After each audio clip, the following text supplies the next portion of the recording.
Good afternoon, everybody. Thank you for being here. We'll go over some data and touch on a couple issues and take some questions. Good news, no new deaths since yesterday. Still the total of 205 of our neighbors that we've lost in the pandemic directly related to COVID-19, but no new deaths over the last 24 hours and over the weekend, so good news there. Related to testing, we've received 865 diagnostic tests back since yesterday. Our 7-day rolling average for diagnostic tests is 0.63%. In addition to those tests, Syracuse University has performed over 32,000 pooled saliva tests since the beginning of August. That is not in that count. We've also tested 3,225 local school district staff as part of our back-to-school testing program. And then between Syracuse University and our own testing last week, we did over 9,000 pooled tests over the last 7 days. From those pooled tests, we only had 3 positive cases, all from Syracuse University. And so when you combine the nasal test and the pooled test, our 7-day average is 0.33%.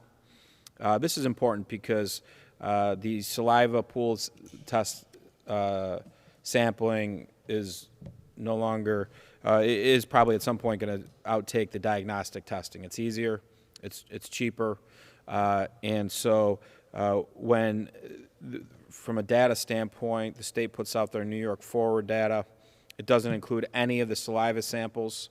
I got yesterday the Central New York regional positive rate was 2%, driven by mainly SUNY Oswego positive cases.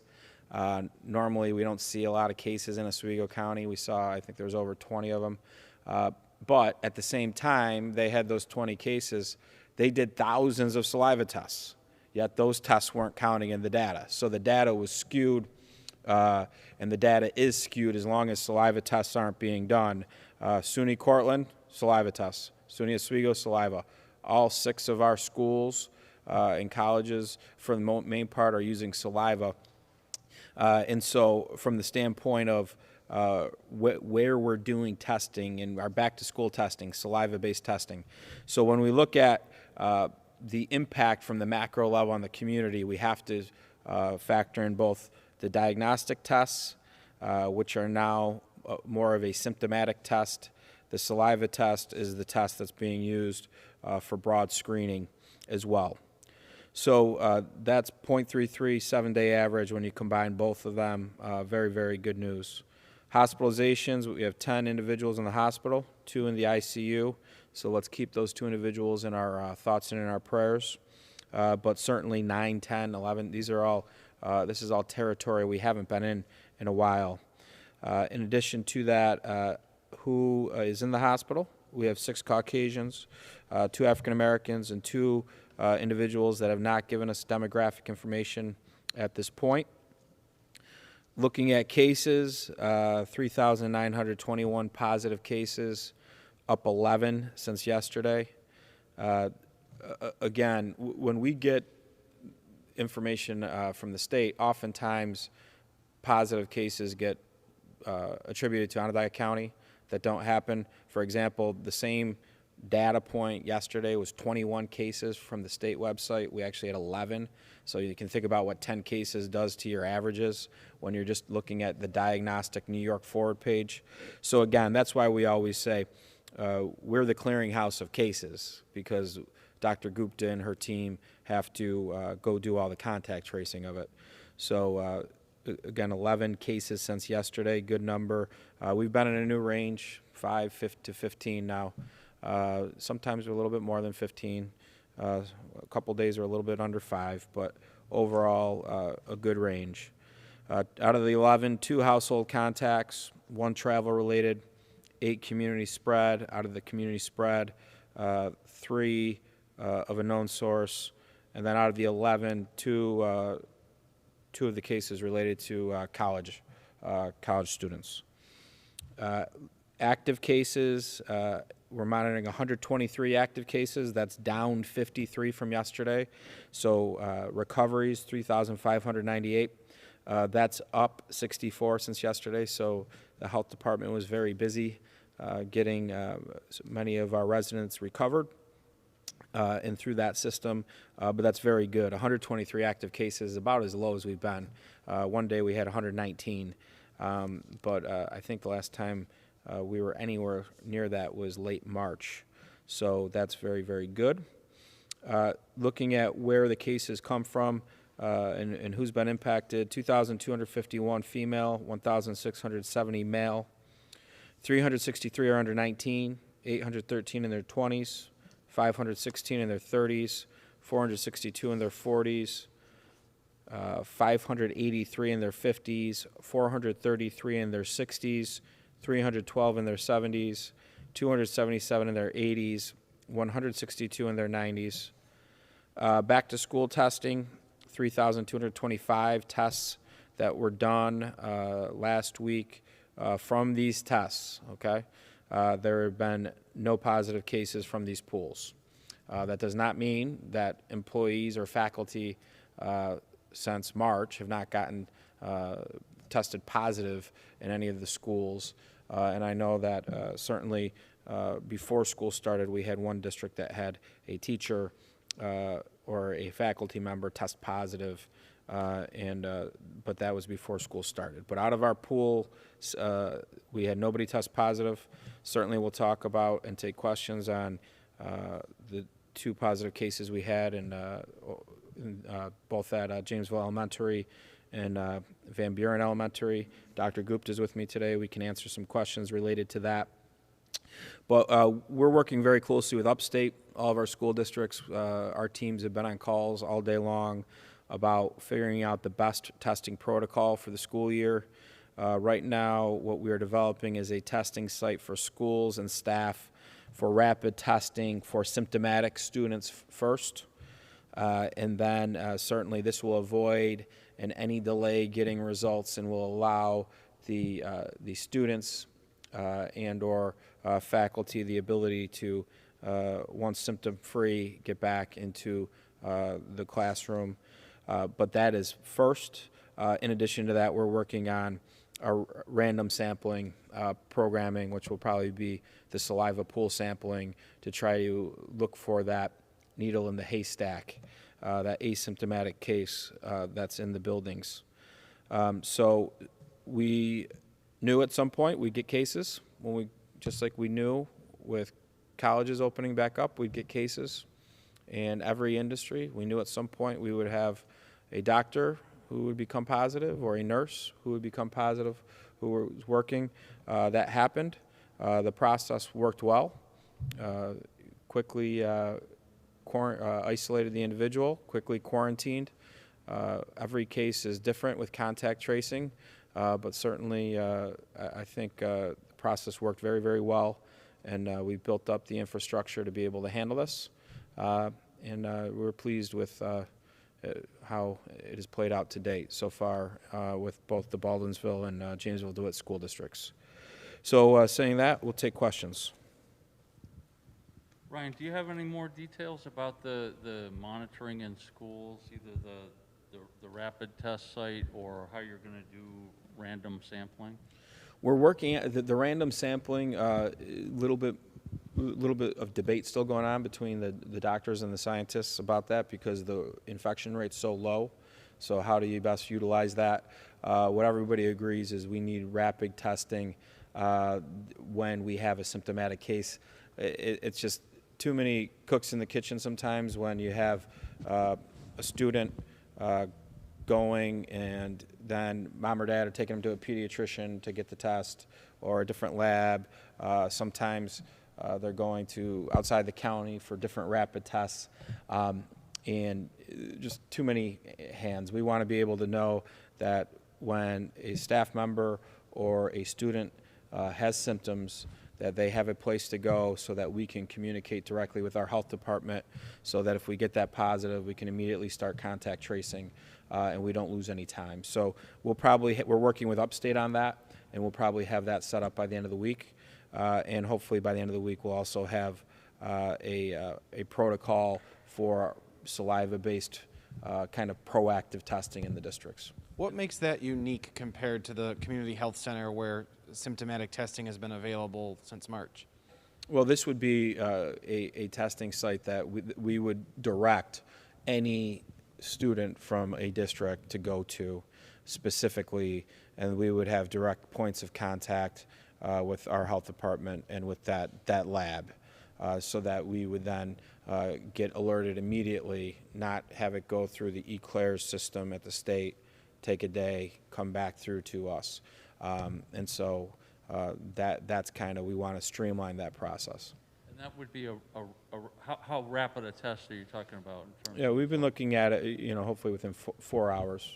4 hours can be different depending on when they get there, and when, how the rapid testing equipment works. But certainly we think we'd like to know within the 4-hour period, which is pretty standard now for rapid testing. That'll be at Upstate?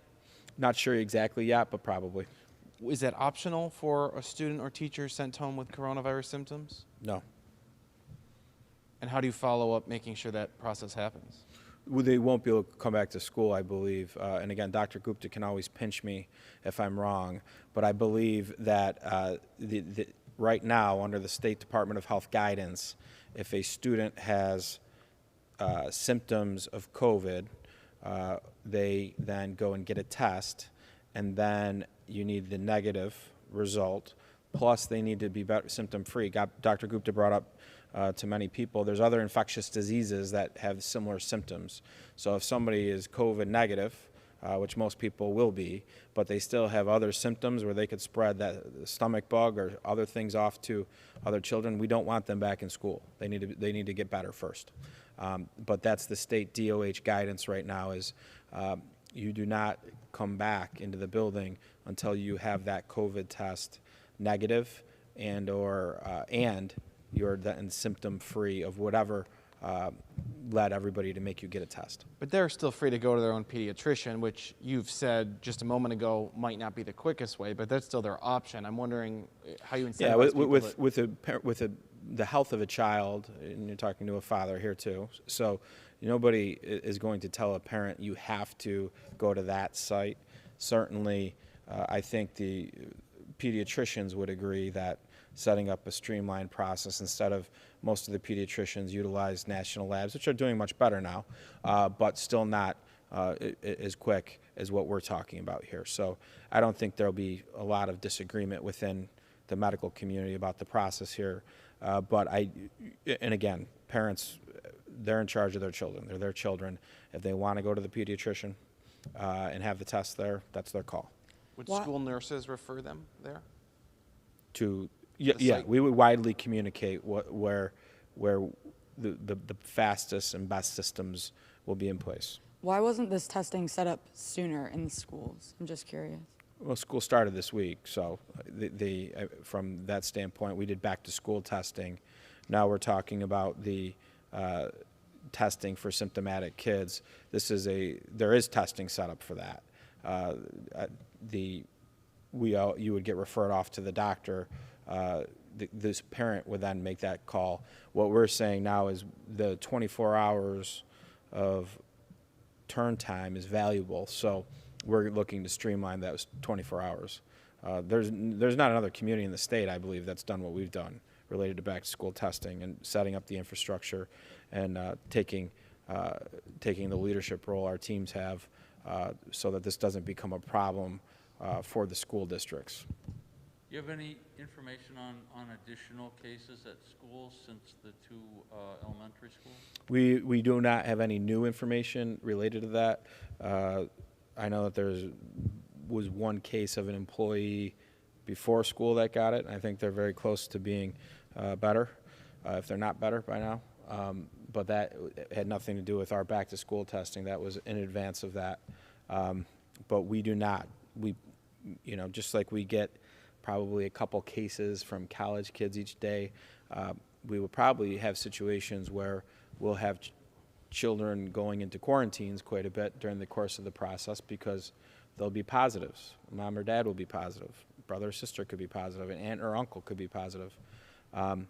But certainly the first 2 cases, we were alerted to them, quickly worked with the superintendents and the leadership of the buildings. Every case is different when it comes to who needs to be in a quarantine, so there's not a one-size-fits-all approach.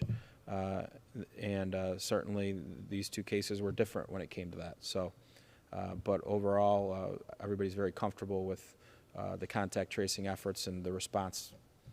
I have some questions for Dr. Gupta, please. Doctor?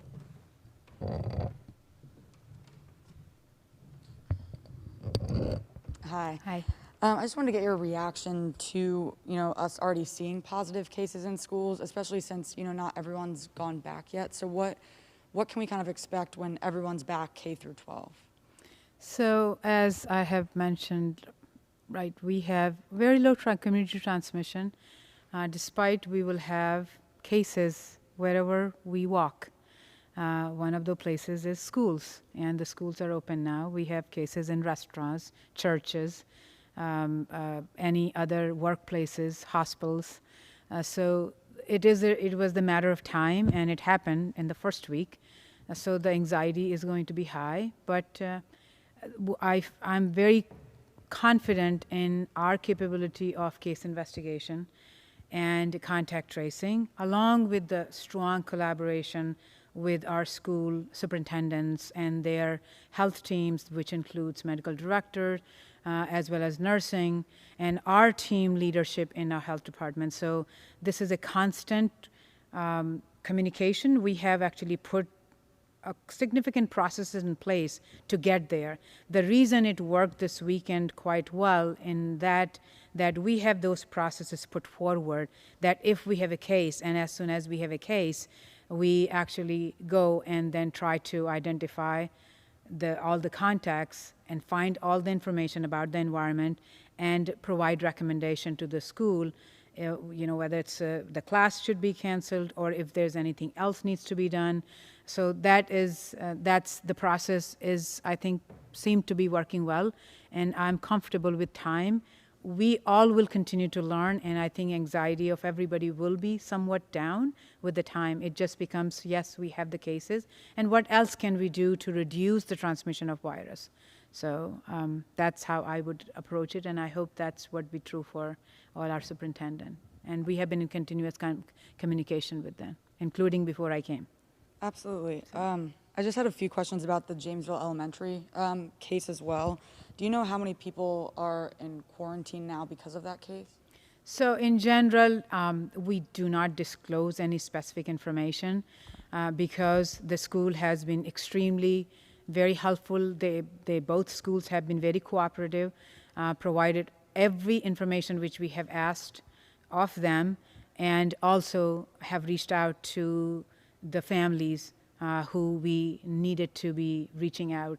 So at this point, if there's no general threat to public health, there's no reason for that information. It just does not add to the health and security of on our county. So we do not tend to disclose that, and I hope everybody will respect that. You've told me before that each case is its own case when it comes to contact tracing.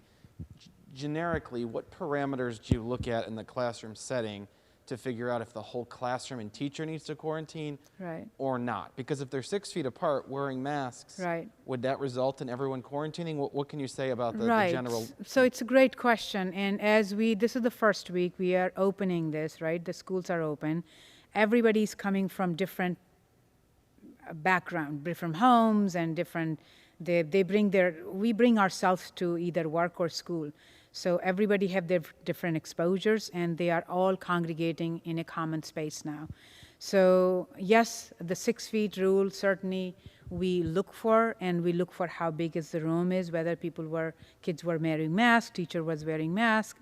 All these things are really very important. However, in first couple of weeks or 3 to 4 weeks, even more, as we learn how good the kids are sitting in their seats, right? Are they taking the mask off when they are eating, or are they really lining up when they're supposed to? Is the teacher very comfortable about these things? So a lot of those small, fine details help us to make the decision at this point. And as we go through the quarantine of these, this class, or whatever recommendation we provide to each school district, we learn along with that. It means that how many, if anybody, converted, because if some of them will get tested from 5 to 7 days from the time of the exposure, it gives another indication for us to do, okay, this worked at this time. Were they wearing, does the teacher feel very comfortable about? She has a visual, he or she has a visual of the students, and kids are following all the recommendation of the teacher. And that will also depend on the, how young or how old the kids are. So a lot of those things are, right now we are going to be more restrictive rather than more kind of, as the time goes, I think our comfort level will be a little bit better in terms of, so would the teachers and so would the parents. So we have to learn along with the school, that this is the science tells us, let's try to apply into our individual cases in these scenarios, and then we make the recommendation. So right now, when we say quarantine the whole classroom, that is very important for us to see what happens to those. Did anybody convert at that point, right? If people get tested. Not necessarily, everybody doesn't need to get tested. If the parents do decide at that point, we say you can recommend testing 5 to 7 days. And it will be 2 weeks down the road, we'll go through the different scenario, and what happens in a month. I think it is a work in progress at this point. What does the health department call in a decision versus what the school district calls in a decision when it comes to quarantines? So we follow the state CDC and state guidelines, and then we apply our own experiences, what we have dealt with, in whether having a conference in somewhere, whether we saw in different other workplaces how those things did work. And the school cannot be less restrictive than us. They can be more restrictive. So we provide, okay, we are going to say that this school, this class needs to be canceled and all the kids need to be quarantined. And then we do not, if we didn't, and we have no reason to recommend at this point school closure because we didn't see any issues. But if school can be more restrictive because of their own responsibility. So finally, that happens in cases of flu or anything else, because that's their turf. So we have to defer to them, but we have to provide our recommendation. So you could quarantine only a few children, but the school could decide to quarantine an entire class.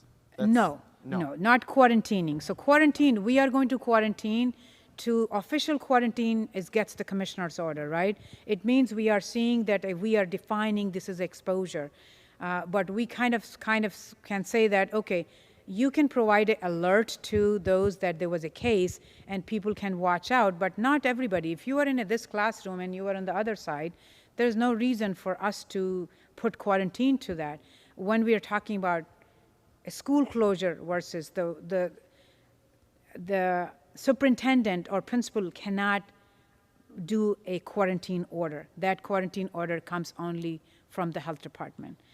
Closure of school, that is up to there, but public health measures, that's what we provide it. I hope that's clear. That's an important distinction. So you are the only party that can order a quarantine. That's right. But a superintendent could choose to cancel that class for 2 weeks. So yes, we can provide we will provide, this is what we provide, that this is the cancellation. We're recommending that you cancel this class until 14 days, everybody's quarantined. That is up to the principal, that if he or she wants to take further. But we will do, actually, we are pretty restrictive in this situation also. So we are being very restrictive in terms of that. No, we want to protect more at this point.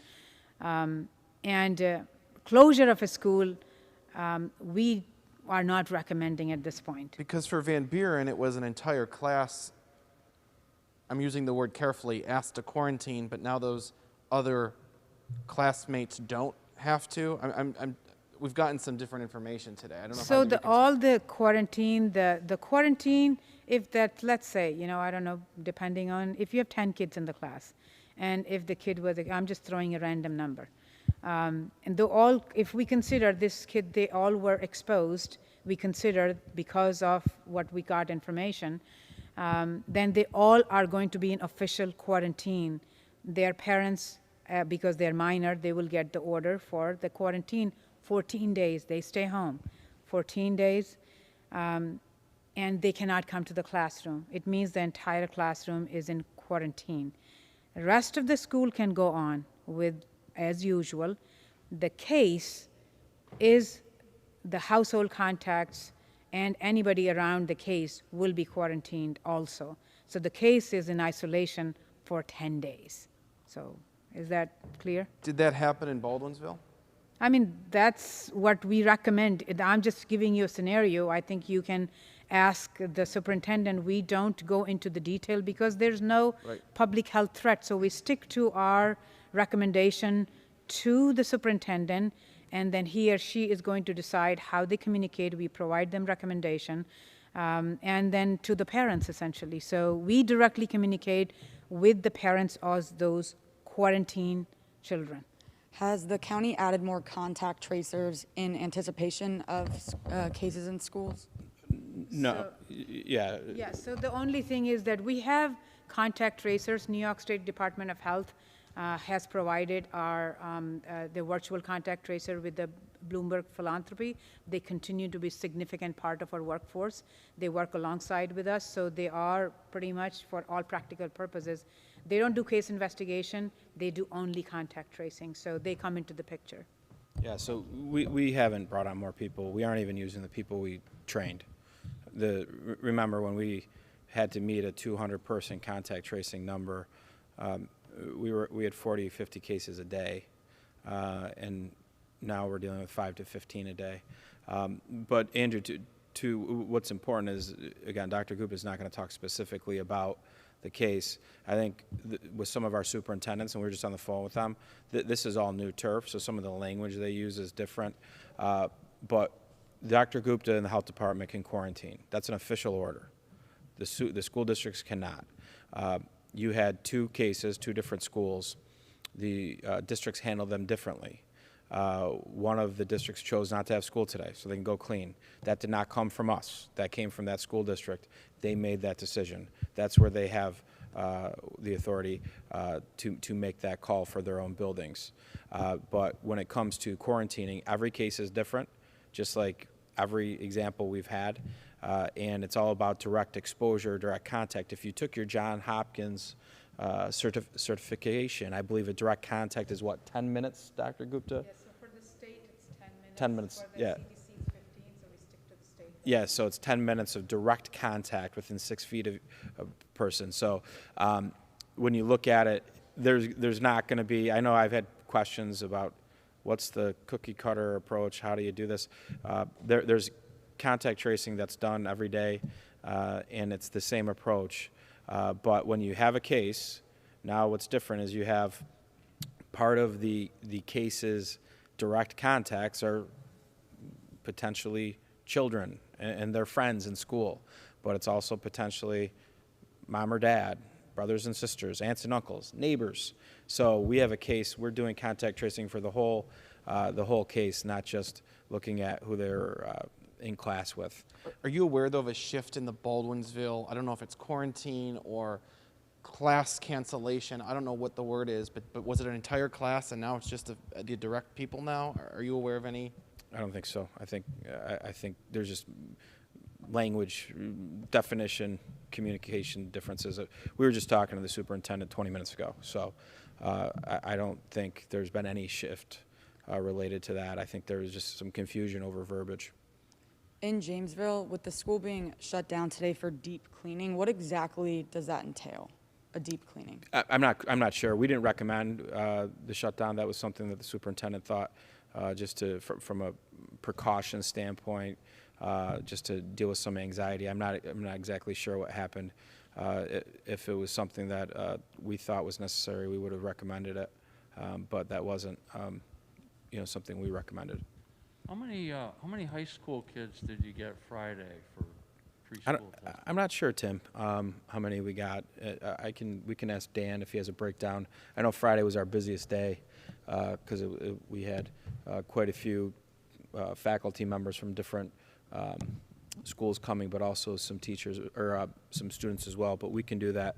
But I think what's unique about our first case is in younger demographic. We've only had 34 people in this demographic out of 4,000 to date.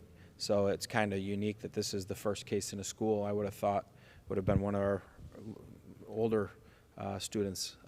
But certainly when we're looking at the testing, saliva pool testing, at least I think, heavy focus in on the demographics where we've seen the most cases. Yeah, you've expressed a lot of concern in the past about older high school kids getting together, congregating, and I'm sure you've seen some of the pictures from the beginning of school, the Baldwinsville kids and so on, that they sort of go around social media and get shamed for gathering like that. I wonder, what are your thoughts about that? Because they are kids, but... Yeah, it's you can understand why the kids are excited and they're doing traditions. Just the challenge is that they're a senior in 2020 in the year of the COVID-19 pandemic. So everybody needs to continue to modify their behavior so they can be together during the year, right? If the way that we're not together is if we have a serious uptick in cases over 5, 6, 7% positive rates all of a sudden.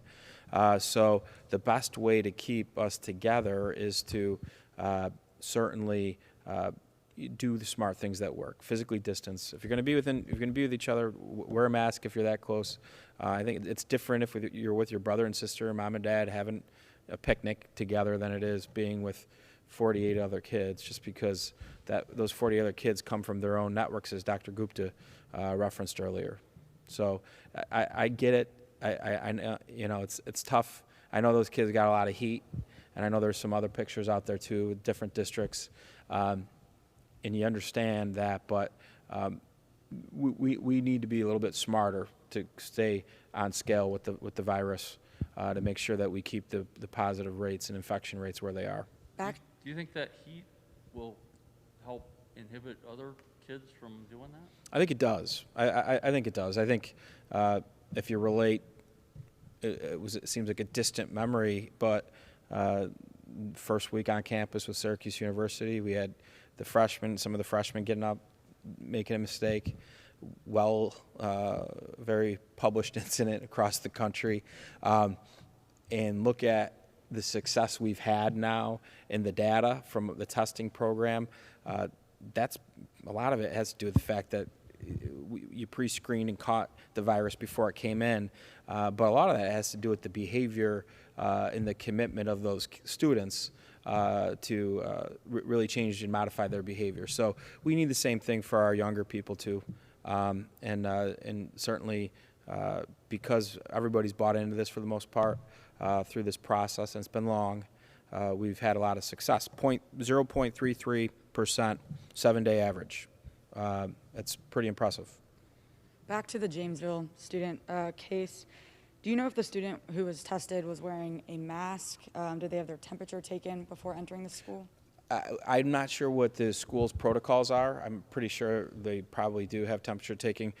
Specifically, I know that we're very comfortable with the case in Jamesville and the contact tracing. And I know that the most important thing is that both of these young students are doing well. Are you comfortable in both cases? Very comfortable. Meaning the people who were in immediate exposure have been contacted, are aware of what next steps they need? Yeah. I think overall the systems are in place for Dr. Gupta and their team. The difference is this is back to school, right? These are our children, and there's a lot of anxiety going into this. So the process worked. It worked on a weekend. So everything was being done on a Saturday and a Sunday. I think that just shows you our operation doesn't sleep, and we're going to do everything we can to make sure that kids can go back to school and have a great year and make the best of what we're all going through. And certainly 2 cases, we got them. We're going to have more, right? We're going to be tested. Anxiety is going to, but eventually, once we've gone through the process a couple times, it will build that confidence from the faculty. It will build the confidence from the parents and the students, and then then you move on. Every time you have a case, people aren't holding their breath, the way that you are in the beginning with all of this. I know you're working on a broader strategy, but will you do any targeted testing in either of those schools now that there's a positive, or wastewater testing in either building? What we'll see is what we'll probably, and again, for the one district, when we have more quarantines with a case than others, Dr. Gupta referenced this, on day 5 through 7 of the quarantine, we'll offer up that testing. Even though they'll still be in a quarantine after, that gives you a pretty good sense if you're going to have a positive. But right now, if you had a situation where there was a thought that that student had broad exposure in the school, we'd probably be doing some different things right now. But we're very comfortable with both investigations, and really, for us to, with these investigations, to go through this process in the beginning, I think this exercise has gone very, very well.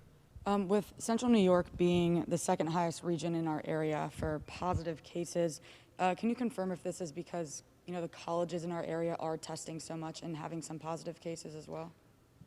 Are you getting that off of the New York Forward page? Well, I would dispute the New York Forward page to begin with, but to continue to answer your question, though, without question, Oswego County, the SUNY Oswego, having 100+ cases, when normally that county does a couple, 200, 300 tests a day, maybe 1 or 2 cases a day. All of a sudden, you put 100 in there in a week. The other thing that hit the percentages on New York Forward this week in cases, we had 20 last week, probably one of our best weeks we've had here in Onondaga County, 20 cases of out-of-jurisdiction cases. What that is a kid gets COVID at Siena, Buffalo, Oneonta, Oswego. They're from Onondaga County. They come here and isolate. So that case becomes our case, even though they didn't get the virus in our community. So if you look at our data, 0.33 7-day average, and 20 of those cases in that didn't even happen here. It shows you where it is. So if you look, our numbers are more accurate than New York Forward's. New York for 1 day out of, even if you look at New York Forward's numbers, 1 day out of probably 6 months that we were the #1 region in the whole state. Okay. It was 1 day. Not, so, and again, that's just diagnostic tests that drive those numbers.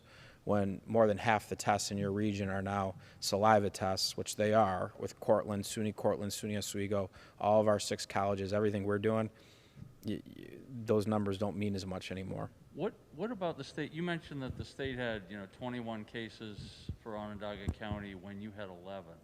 That's a pretty big discrepancy. What accounts for it?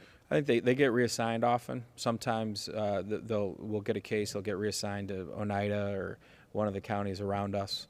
And so that's why we don't really get too excited when we see the state numbers. We wait to see what the 24-hour period brings in. Sometimes we'll get a couple more than the state numbers are. But what we've seen recently, especially with these out-of-jurisdiction cases, it seems since colleges started that the numbers, there's more conflict with the numbers than usual. Will you lose a number if somebody from out of jurisdiction goes elsewhere? You would, but the problem is with that math, it was working against us, right? Because we have had so few cases out of our 6 institutions here locally. So, and if you look at SU, most of the kids from SU are coming from, I'm not in charge of it. With this specific testing site for students only that you were talking about earlier, what do you think the biggest benefit of that will be? How beneficial do you think it will be? I think it's good because it will streamline good communication for the families. It will streamline turn times for us on contact tracing, and that's really what it's about, right? If you can pick up 24 hours, 36 hours, it's very helpful. And not that, look, at right now we've built up this capacity to do rapid testing and faster testing than the national labs right now, so we should utilize it every step of the way when we can. We're very lucky. We have Upstate now that has their own test right here. The labs are right here in our community. We should use that power and that testing power as much as we can. And so that's what we're doing. And we're doing it in areas where you see people coming together in large numbers. That's our schools, that's our colleges, and you know, we'll talk to nursing homes about this too. Some nursing homes, I think, have gotten rapid tests. But overall, where people come together on a daily basis, we need to be more active because we know the virus can spread quickly.